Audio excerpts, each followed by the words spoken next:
آخر ما قالته الممثلة المغربية نعيمة بوحمالة رحمها الله. ناضوا الكلينيك قالوا لي ودي راه غتعطي واقيلا شي 7 ولا مع 8 المليون، وانا عطيت دابا 2 ديال الشيكات، شيك فيه 2 المليون وشيك فيه 3 المليون ونص. انا عاطيه 5 المليون ونص دابا راها محطوطه في لاكلينيك. ملي ديت هذيك الورقه هما هاد الناس ديال الكلينيك داروا معايا مزيان، دخلوني بهذيك الورقه الاولى على حساب الاولى.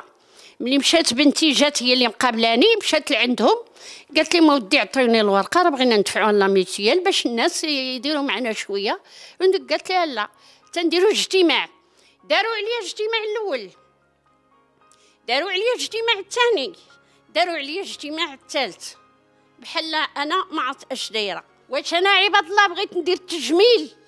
انا راه ما بغيتش ندير التجميل، انا راه فاتحه الفتحه الاولى من هنا حتى لهنا، وهذه الفتحه الثانيه لان انا وهذا الشيء كله سببه على الخدمه. كنت خدامه وطحت، ملي طحت دابا ما تنقدرش نمشي كنسخف. دابا هذه العمليه كتعاونني باش انا دوك الطيحات ما بقيتش نطيحهم.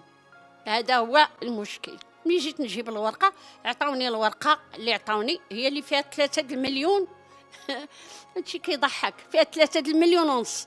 قال لك هاد العمليه لا يعترف بها، ديفيبريلاتور لا يعترف بها، وهما هاد الناس حافظين ديال لاكلينيك. شكون اللي سينا ليا؟ سينا ليا جينيراليست، وشكون اللي دفع ليا؟ وهو خاص كارديولوج، خاص اختصاصي. انا ما كنطلبش، ما عمرني ما طلبت. دابا طالقين عليا الدعايه بان كل شيء العائله ديالي طالقين عليا الدعايه بان انا خلص عليا محسن. انا كون خلص عليا محسن غنقولوا، انا ما خلص عليا حتى محسن. انا كنطالب بالحق ديالي لان انا في التعاضديه شحال من عام انا باديه في هذا العام دعوه في لاكارت. هذا كلشي كيضحك ها لاكارت. النقابه ما دارت معايا حتى حل، غير النقابه انا منخرطه اول وحده في النقابه ملي كان نفالي. انا منخرطه ماشي تجاو دابا هادو. انا كنطالب بالحق ديالي، انا كنخلص كل عام داكشي اللي خاصني نخلص. انا كنخلص ماشي ما كنخلصش، ولكن انا بحال تحقرت. انا تحقرت في هذا الميدان. انا عندي 50 عام وانا في هذا الميدان.